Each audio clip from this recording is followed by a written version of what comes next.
sometimes. Yeah. No sense to stand on ceremony here. We're amongst friends. So what did we think about the meeting we just had? It was good. Yeah? I liked it. It's probably the best meeting Yeah? I've been to. What about it? What made it good? Well, it was applicable Yeah. to everybody there, which I like. And it was on a subject I don't recall any other meetings I've heard on the subject, although there probably been some that I've forgotten. But I don't remember any meetings on spiritual gifts, at least not recently, so it was a nice refresher and interesting also. What is it about spiritual gifts that is appealing? To be able to do something. Like heal someone. Yeah.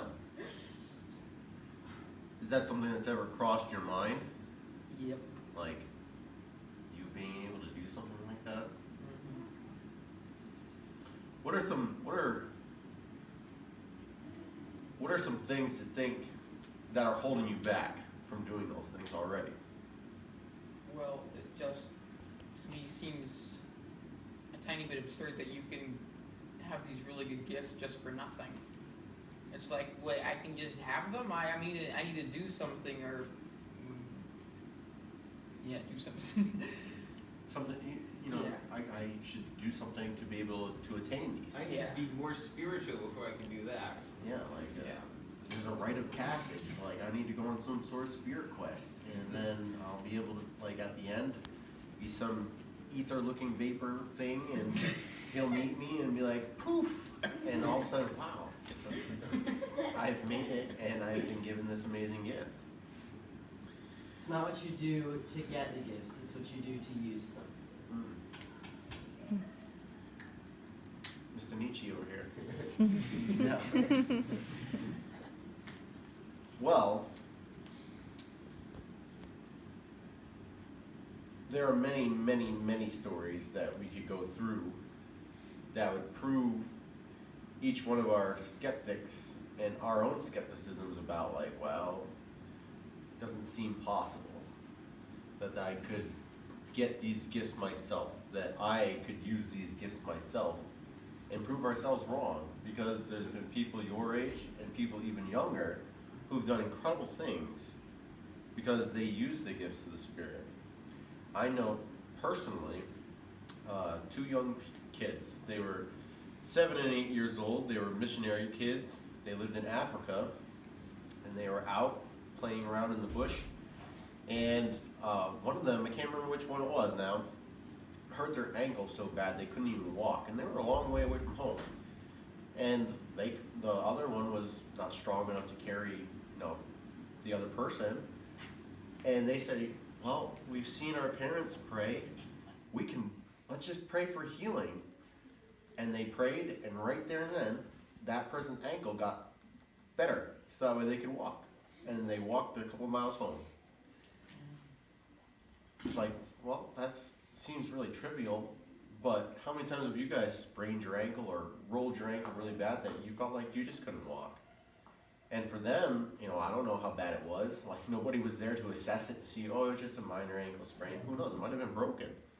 The fact of the matter is, these little kids tapped into the spiritual gift of healing and prayed for that. And God answered that prayer right then and there. And we've heard the stories that were talked about right behind the pulpit tonight about somebody who had cancer. The x-rays were there. They saw the x-rays. They prayed, went in for another examination, poof, gone. Each one of you is going to come up against stuff in your life that is going to cause you to doubt your abilities to tap into these things. Now, I'm not trying to promote self-help and stuff like that, because I believe that God is capable of transforming a human being to be completely opposite of what they are right in their moment. But books and people are gifted with a mind, and we're created in God's image, And so I think a lot of things that emanate out of people that are positive and give forth knowledge are worth looking into. Now this book here is not the Bible. It's called The Magic of Thinking Big. This is a success book. It's one of those books you would read if you want to try to change your mindset, like your ability, your capabilities of achieving things in life. And there's a chapter in here specifically that I want to touch on that goes very well with what we heard tonight. Because each one of you is probably run into this, whether it's your spiritual life or outside your spiritual life. And the way he terms it in this book is that many people have a disease, and it's called excuse-itis. Yeah, I don't think I really need to go into detail what excuse-itis is. It's pretty plain English.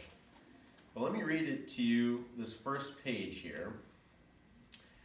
And then I'm going to tell you the 4 forms of excuse-itis that he comes up with, and very briefly explain them, and then how to handle them. Because, you know, I'm sure you all want to get up to the gym a little bit. I'm okay with that too. So anyways, cure yourself of excuse-itis, the failure disease. People, as you think yourself to success, that's what you will study. People. You will study people very carefully to discover, then apply, success-rewarding principles to your life. And you want to begin right away. Go deep into your study of people, and you'll discover that unsuccessful people suffer a mind-deadening thought disease. We call this disease excuse-itis. Every failure has this disease in its advanced form, and most, quote, average persons have at least a mild case of it. You will discover that excuse-itis explains the difference between the person who is going places and the person who is barely holding his own. You will find that the more successful the individual, the less inclined he is to make excuses. But the fellow who has gone nowhere and has no plans for getting anywhere always has a book full of reasons to explain why. Persons with mediocre accomplishments are quick to explain why they haven't, why they don't, why they can't, and why they aren't. Study the lives of successful people, and you'll discover this. All the excuses made by the mediocre fellow could be, but aren't made by the successful person. Now, that's talking about success in life. We can easily use this for your own spiritual life. Where do you want to be spiritually? Where do you want to see yourself going?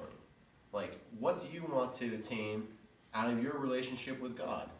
What excuses might you possibly be making right now at your young age that would make you think, like, I couldn't be here because of X, Y, and Z? Because I do it. I've been entrapped by this myself. Everybody has. But I don't want to be that way.